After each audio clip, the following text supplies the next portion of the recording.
Wani boka ɗan asalin ƙasar Ghana mai suna Nana Kaku ya bayyana cewa wannan World Cup ɗin da ake buga na 2026 mallakin ƙasar Portugal ne kuma mallakin ɗan wasa Cristiano Ronaldo ne. Lalle tabbas za mu jira mu ga wannan maganar da bokan ya faɗa za ta tabbata ko kuma za a ƙaryata shi. Hat-trick na farko ga ɗan wasa Usman Dembele a gasar cin kofin duniya. Lalle tabbas wannan abu ne mai kyau ga wannan ɗan wasa da kuma ƙasar Faransa. Ɗan bal na farko wa Enzo Maresca da ya kawo Man City, Elliot Anderson akan kuɗi euro miliyan 116.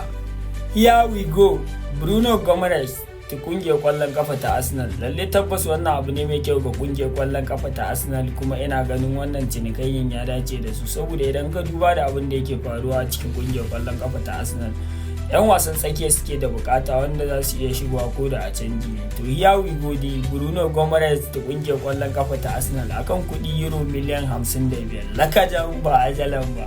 Lalle tabbas wannan abu ya matuƙar buri. Here we go, dan wasa Goncalo Ramos ta kungiyar ƙwallon kafa ta AC Milan akan kuɗi euro miliyan 50. Lalle tabbas wannan cinikayyar ta yi kyau kuma wannan abu ya dace sosai. Zuwa yanzu a gasar cin kofin duniyar da ake fafatawa na 2026, 'yan wasan kungiyar ƙwallon kafa na Real Madrid sun fi kowanne 'yan wasan wata kungiyar ɗaukan man of the match a cikin ƙasashensu. Lalle tabbas wannan abu ne mai kyau ga magoya bayan kungiyar ƙwallon kafa na Real Madrid.